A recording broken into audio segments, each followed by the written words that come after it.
మీరు ఎక్కడైనా చూడండి, చరిత్రలో అనేక మంది జీవితాలు ప్రభువు చేత కోరుకొనబడిన తర్వాత వారి పరిస్థితుల్లో అద్భుతమైన అనూహ్యమైన మార్పులు చోటు చేసుకున్నాయి. ఎందుకు పనికిరాని వారు ప్రయోజకులయ్యారు. భయంకరమైన వ్యసనాల్లో బంధించబడిన వారు స్వతంత్రులయ్యారు. అందరి చేత తృణీకరించబడిన వారు ప్రఖ్యాతిగాంచిన వారయ్యారు. సమరయ స్త్రీ ఒక ఉదాహరణ. ఆమె ఊరి వారి చేత వెలివేయబడింది. ఊళ్ళో వాళ్ళు ఆమెను కనిపిస్తే రాళ్లతో కొట్టి చంపాలన్నంత కసిగా ఉన్నారు. అలా ఎవరికి కనబడకుండా ఒంటరిగా నీళ్లు చేదుకోవడానికి మిట్ట మధ్యాహ్నం వేళ ఆమె ఆ బావి దగ్గరకు రావడం, ప్రభువు ఆమెను కనుగొనడం. ఆయనతో పాటు శిష్యులు ఉన్నారు, కానీ they could not found her.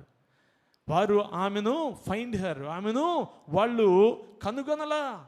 కానీ ప్రభువు ఆమెను ఆ గ్రామములో విసిరివేయబడిన స్త్రీగా కనుగొన్నారు కనుక ఆమె ఆ తర్వాత ఆ గ్రామస్తుల చేత ద్వేషించబడే ఆ స్త్రీ కాస్త ఇప్పుడు గ్రామమును ఆకర్షించే ఒక భక్తురాలుగా మారిపోయి ఆమె ఊళ్ళోకి వెళ్ళి చెప్తుంది, నేను చేసినవన్నీ నాకు చెప్పినటువంటి మెస్సయ్య ప్రభువును కనుగొన్నాను అంటే ఊరు ఆమె వెంబడి కదిలి ప్రభు దగ్గరకు వచ్చి, బావి దగ్గరకు వచ్చి ప్రభు వాక్కులు విని అనేక మంది అద్భుతమైన మార్పు చెందారు. ఇంకొక ఆయన ఉన్నాడు. ఆయన ఎంతసేపు సమాధుల్లోనే ఉన్నాడు, ఎవ్వరికీ పట్టటంలా. కానీ ప్రభువు సముద్రాలకు అవతల ఉన్న ప్రభువు ఈ సమాధులలో నివాసం చేస్తున్న వాణ్ణి కనుగొన్నాడు. దేవునికి స్తోత్రం, హల్లెలూయా.